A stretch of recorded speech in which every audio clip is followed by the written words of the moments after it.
Good morning, people. This is Kenton Goodwin, KJ for short. Just bumped the camera. Let's see if I can set this up. No. It is a pain in the ass using your phone, I have to be fair, but my computer's broken, so I can't use my camera. I've got all this free. It does move further, but there's woods blocking it. All this moves up and down, all that works. I just got to get bolts put in there, but I've just got to go and get my gasket for that. Got this freed up, so hopefully this one is looking promising.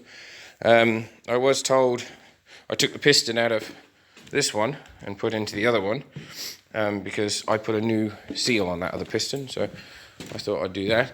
This is the original pump. So this is the gear that goes on here. It's a tapered shaft gear, so it goes on there, and then you have this little lock and tab, which I need to flatten out, which goes on there, and then the bolt that goes onto that and holds it all together. This pump, I'm going to put oil in here and just turn it by hand, see if it circulates oil. If it does, I'm thinking about using that pump again as a trial, see if it works, but I'm going to change the PTO shafts. For the other top link cover that I got, the one that's actually off the county, because that other one's off my other Super 4 that I'm going to rebuild hopefully. This one I'm just going to leave stripped for now. I'm going to, in my spare time, strip it all down, clean it all up, do up the back end of that county now, so it's all working and everything's moving, find out what the problem is, and then hopefully get it all sorted. I've got to get a rebuild kit for this and the valve, strip all this down, clean it all up, make sure it's all working good. I had a bolt snap off here when I went to take that off. So we'll see about how we get on with that. So for now, we're going to go and do the chickies. I'm going to try and do all this with one hand. The hens are not actually mine, they're my mum's, but they're heading to thing. Started the generator this morning, so I'm heading to town. So give the batteries a good charge for the day.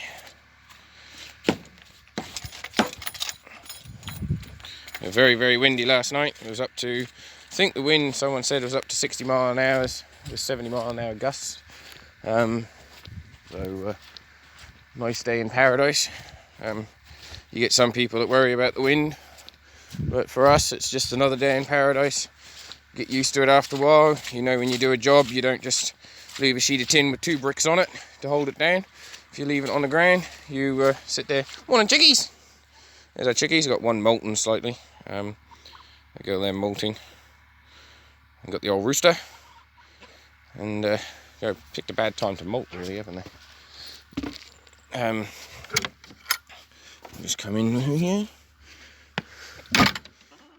Just a quick visit, chicks. Take your time. There you go. Nice lot of corn for you. I normally clean out those water dishes and fill them up, but because we had some heavy frosts, the water would freeze up. So what I did was, bucket of water.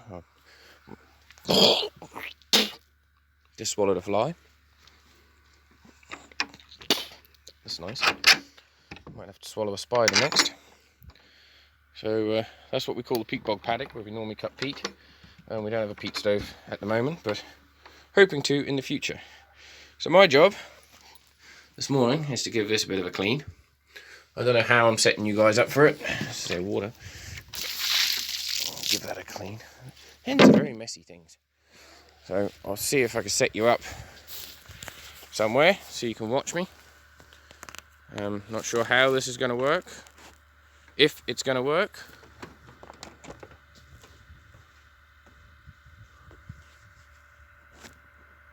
That's not going to work. I don't know how I'm doing this. Ah, there we go. It's a bit dark in here, isn't it? Yeah, bit of a bastard, isn't it? Nothing's easy, is it? Nothing's easy. doing this recording malarkey is proven to be quite a challenge. Like, I'm no expert recorder in any way or form, but I hope you can see. I can't really sort of say anything really, but just hang on there for a while. I just got to give us a bit of a scrape out, because you know, hens like to use their bedrooms as bathrooms as well. So we do this every couple of days, give them a good clean out.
They'll get a thorough clean on the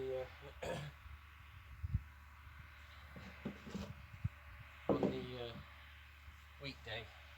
So I come out on a Tuesday morning, early hours, and I tend to give them a really good clean in, because it makes them a little bit easier. The turkey roach flying over, a flying rat. Turkey roaches are not worth the air that they breathe. They attack animals. In the summertime, if it happens, I'll give you a heads up. You know how you get red mite or something? You get fly and wasp killer, and during the day, don't do it while they're in here. Spray your perches. A little bit in each of the boxes, a little bit of spray around in the hen run. Well, they're happy eating, and that keeps the red nits, red mite, red bugs, whatever you call them, down. I don't know if you guys have that sort of problem. I hope that was a good view. And then we have a roll-away sort of system here, which all the eggs sort of roll down into. I don't know if you can see very good. Sadly, we've got a hen that roosts in here during the night. These eggs haven't been collected for a couple of days. The good thing about a roll-away system is you don't have to collect them every day, because they roll away normally. But sadly, they've decided to just chuck this poop out.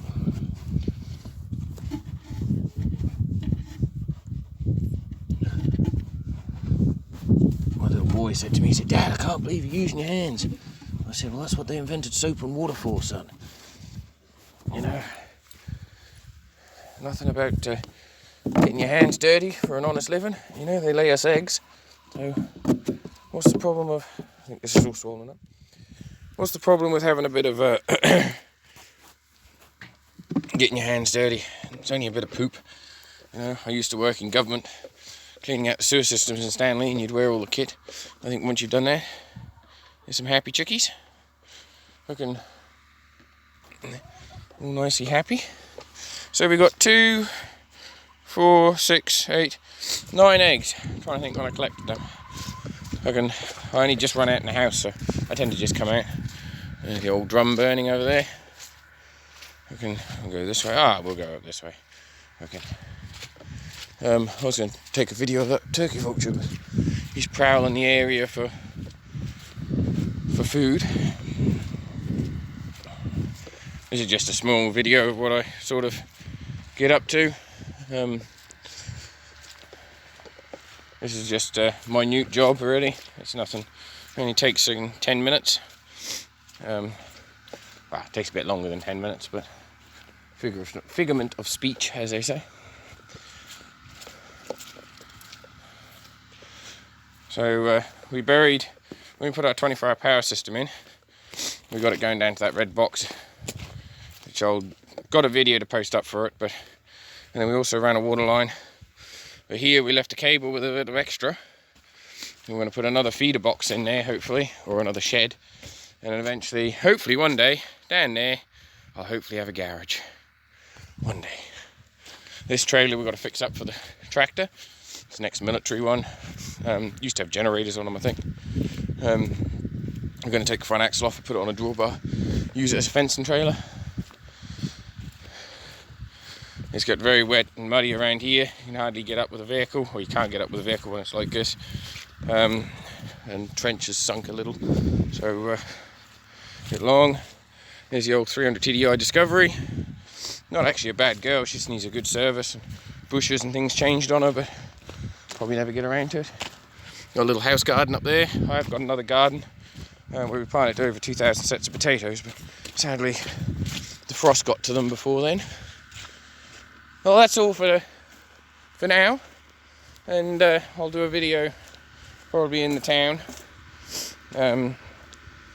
of guddling in the shed maybe, just doing odd jobs in town. I've got to go and find oil and parts for the whatchamacallem, so we'll try and sort that out for the Super 4, and then once we get that sorted, we're then a little bit better. We've got to change the prop shaft on it on Tuesday, hopefully get it all back together on Tuesday, so I'd like to get out early Tuesday morning. And then hopefully, if all goes well, we'll be able to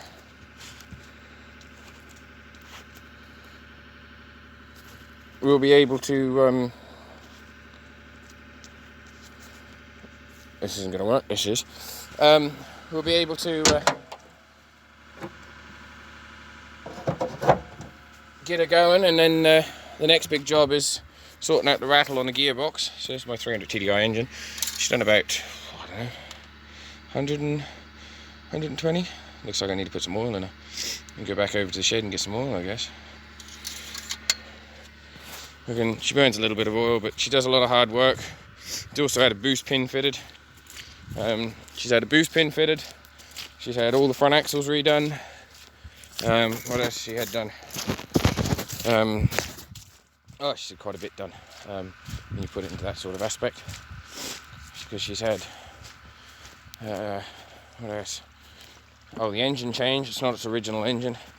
When I bought the Rover, 5 years ago, coming up 5 years ago, she had 91,000 on the clock, but the engine was spent a lot of its time idling. Belonged to a company called FIC Agency, where they used to go and pick people up from a boat and then take them to shops and all that. And they used to leave the vehicle running quite a bit of the time, idling. It never really done any hard work, and a diesel engine don't like to be sort of putted around it. So it made it a little glazed. I sold it to a mate of mine for only fucking a couple £100, and just to help him out. And he put it in his Rover and gave it a lot of hard work, and it sort of semi-sorted itself out. Well, he's now, I think, sold the Rover, and it goes all right. It is a bit underpowered, but he said it does the job, and it does burn a bit of oil. This one here, I tend to have to top her up with oil, depending what I'm doing. So last 2 runs I done to town, I done a fuel run. So I had 3 drums of diesel in each of the trailer, which is about 200 kilos a piece. 200 litres, 205 litre drums, 40 gallons. It sort of keeps you in mind that How's the lighting on that? Pretty shite really, isn't it? There we go. So, I can't remember what I was talking about. Oh, rovers. I changed it, and this one, because I was towing fuel out, that's what I was saying about. She burns a little bit more because she's having to work a little harder. We've got like the mountains to go up, so she tends to work a tad harder, and because it was icy and frosty, you tend to use, when towing a load, you tend to hit the bottom of the hills as fast as you can to try and make it to the top of the hills, and by the time you get to the top, your vehicle's normally, you don't want to use too low a gear to spin your wheel, so she has to work a little bit harder again. I tend to make it work a bit anyway, every now and then, because it doesn't do them good puttering around. But then with towing all the weight around for the with the fuel, she also has to drag my tools around, which I would say I've got a good probably 200-300 kilos in the back at all times of tools, which I'll take out when I move back to town. I'll put them in the shed, and then I normally just carry in what I need, but because I need them out here and need them in town, I tend to cart them. You'd think that I'd just buy a double lot of tools, but you know, some of them you just don't want to spend a couple £100 just on a socket set and then spend another couple £100 on another socket set, because you'll end up freaking only using one more than the other, and then you'll end up breaking one, and you're like, oh, I'll just take that in and use that, and before you know where you are, you're up shit creek without a paddle, really. So she's not 100% level, so I'll just fill it a little bit over the bottom mark. She never normally gets to the low mark, so I can't see it being too much of a problem. So that's the maintenance done on the Rover. Well, maintenance, I should say. Oil checked, orders checked. She never overheated on me as yet. So this is a Discovery engine that I'm using. Right. So sorry about the noise. Thought I'd wake you up because I'm probably boring you. So we'll have to do a video on the old Ferguson too. I was looking at engine rebuild kits, and they're about £300-400 for an engine rebuild kit. So I might get one of them. I'm led to believe, by doing research on them, you can change your liners without having to strip the engines down. It'd be quite nice to be able to strip the liners out, put new piston rings and pistons in, do the head, and then put it back together and see if she goes. Anyway, that's it for now, and give us a thumbs up. Don't always give us a thumbs up, a comment. I like to hear your comments, and don't forget to subscribe if you want to see more videos. So, lately I've been putting up quite a few videos, just short videos. Please let me know if you like short videos or long videos. I would show you more of what I'm working on, but it's very hard to set the camera up half the time, being that I don't have a garage. I'm working outside a lot of the time, and I'm only using my phone. So, but if you want it, then I will try and do it for you. So I could put a longish video up every sort of 2 weeks, or I could do a short video every now and then, or I could try and do one every week. Just let me know what you prefer, and I will see what I can accomplish. If you've got any comments and all that, I know some guys have commented and about the Super 4, saying that they like the Super 4, and they're quite keen on sort of seeing more, so I'll try and focus more on the tractor side at the moment. Once we get into the rotivating and the field work, we'll sort of get into it and go for gold. But yeah, let us know. Right, that's it. I yabble on too much. I have a talking problem, I think, today, or most days actually. So that's it. Bye.